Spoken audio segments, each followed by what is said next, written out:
नमस्कार, मी Suvarna home kitchen मध्ये परत एकदा तुमचं अगदी मनापासून स्वागत। सगळ्या सबस्क्रायबरचे धन्यवाद, सगळ्या व्ह्यूअर्सचे मनापासून आभार।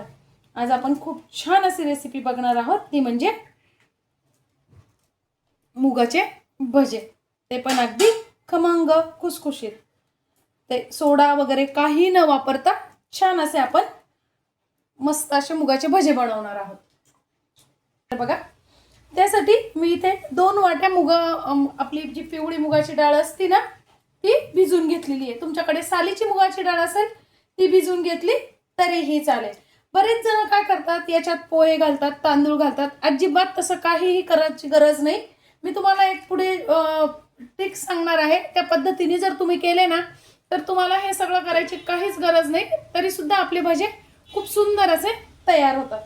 तर आता आपल्याला काय करायचं, मी हे मुगाची डाळ 3 ते 4 तास 3 ते 4 पाण्याने स्वच्छ धुवून भिजून ठेवलेली आहे। तरी सुद्धा परत एकदा 2 पाण्याने धुवून पूर्ण पाणी काढून घ्यायचं आहे। आपण जेव्हा उसळ किंवा असं काही डाळ वगैरे भिजत घालतो ना, भिजवल्या आपण जरी धुवून भिजत घातलेलं असलं ना, तरी पण काय करायचं आहे, ज्यावेळेस आपण त्याचा परत उपयोग करतो ना, त्यावेळेस काय करायचं, आपल्याला परत एकदा ते पाण्याने, त्या 2 ते 3 पाण्याने स्वच्छ धुवून मगच यूज करायची। म्हणजे त्याने काय होतं, वास येत नाही कुठल्या पदार्थाला आणि लवकर तो पदार्थ खराब होत नाही। तर बघा, इथे मी डाळ छान नितरून घेतलेली आहे। शक्यतो पाणी न घालताच आपल्याला बारीक करायची आहे। खूप अगदीच होत नसेल तर थोडंसं तुम्ही पाणी घालून बारीक करू शकता, पण कमीत कमी पाण्याचा वापर करायचा आहे। आता आपल्याला त्यात डाळ बारीक करतानाच टाकून घ्यायचं आहे 1 ते 1.5 इंच आलं, त्यानंतर 8 ते 10 पाकळ्या लसणाच्या, लसूण खात नसाल तर स्किप करा। त्यानंतर कढीपत्त्याचे 7-8 पानं, थोडीशी कोथिंबीर आणि मिरच्या। तर आपल्याला आता त्यात बारीक करताना कोथिंबीर नाही घालायची आहे, पण बाकी सगळं आपल्याला घालून घ्यायचं आहे। मिरच्या थोड्या जास्ती घाला, कारण आपण यात लाल तिखट घालणार नाहीये। आता हे कमीत कमी पाणी वापरून आपल्याला बारीक करून घ्यायचंय। खूप बारीक नाही करायचंय, थोडंसं जाडसरच ठेवायचंय। बघा, या पद्धतीने आपण खूप बारीक नाही केलेलं, थोडंसं जाडसरच ठेवलेलं आहे। छान लागतात अशी भजी खायला। बारीक करणं झालं की आपल्याला टाकून घ्यायचे चवीनुसार मीठ। मी इथे 1 चमचा मीठ टाकलेलं आहे, तुम्ही चवीनुसार कमी अधिक करू शकता। त्यानंतर 1 चमचा मी टाकून घेणार आहे धने आणि जिऱ्याची पावडर। अवश्य टाका, खूप छान लागते। तुमच्याकडे जर धने जिऱ्याची पावडर नसेल ना, तर तुम्ही बारीक करतानाच थोडेसे गरम करून धने आणि जिरे टाका। अगदी अर्धा चमचा जिरे आणि 1 चमचा धने टाका, खूप सुंदर लागतात। त्यानंतर अर्धा चमचा मी ओवा घेतलेला आहे। ओवा आपल्याला छान क्रश करून टाकायचा आहे। 1 ते 1.5 चमचा पांढरे तीळ टाकायचे, छान लागतात। त्यानंतर टाकून घ्यायचं आपल्याला थोडासा हिंग, पाव चमचा हळद। हळद खूप जास्ती नाही टाकायची आहे, अगदी थोडीशी टाकायची आहे। आणि भरपूर अशी कोथिंबीर। तुम्ही इथे मेथी, पालकही वापरू शकता। हे छान आता आपल्याला मिक्स करून घ्यायचं आहे।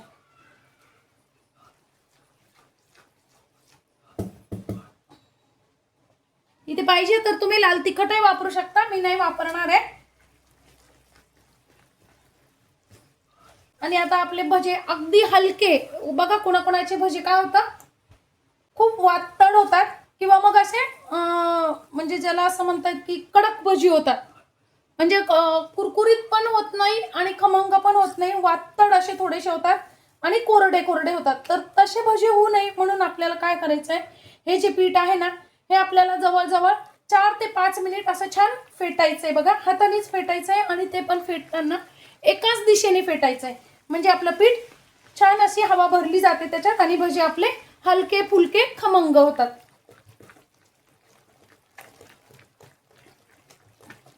असं छान आपल्याला आता हे फेटून घ्यायचंय। बघा, पीठ लगेच असं हलकं व्हायला लागतं। ही सगळ्यात महत्त्वाची टीप आहे, ही करायचीच आहे। आणि ही कृती बघा, एकदम हलकं असं पीठ झालेलं आहे, आपल्याला लगेच जाणवतं हाताला पीठ हलकं झालेलं। आता आपण असं फेटून घेतल्यामुळे आपल्याला पीठ भिजत वगैरे ठेवायची अजिबात गरज नाही। आता आपल्याला त्यात टाकून घ्यायचंय 2 चमचे गरम तेल। 2च चमचे टाका, त्यापेक्षा जास्ती नको।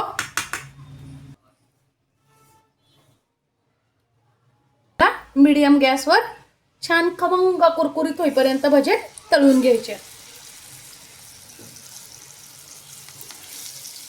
तेल चांगलं कडक तापवून घ्यायचं आहे. या भज्यांना तेल तापलेलं लागतं व्यवस्थित. अगदी थोडेसे होऊ द्यायचे आणि मग हलवायचे. तुम्ही जर लगेच हलवले ना तर भजे तुटण्याची शक्यता असते. बघा किती मस्त फुगली आहेत भजी आपली. आपण ते पीठ फेटून घेतलं ना त्यामुळे असे हलकी छान असे भजी आपले तयार होतात. बघा छान असा लालसर कलर आलेला आहे. काढून घ्यायचे.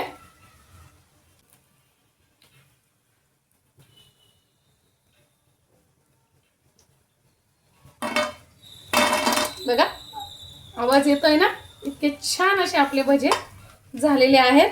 मस्तच. बघा काय मस्त असे आपले भजे तयार झालेले आहेत. अगदी खमंग खुसखुशीत आणि आतून एकदम मऊसूत. किती जाळी पडली बघा छान अशी. तो पण अजिबातही सोडा वगैरे काहीही न घालता, पीठही आपण भिजत ठेवलेले नाही तरी सुद्धा फक्त आपण जी ट्रिक वापरली ना पीठ पूर्णपणे फेटून घेण्याची, त्यामुळे इतके सुंदर असे आपले भजे तयार झालेले आहेत. बघा आवाज येतोय ना. आजची माझी साधी सोपी अगदी सहजतेने मुगाचे सुंदर असे भजे बनणारी रेसिपी तुम्हाला कशी वाटली कमेंट्समध्ये नक्की सांगा. चॅनलवर नवीन असाल तर चॅनलला लाईक, सबस्क्राईब आणि शेअर करा. धन्यवाद.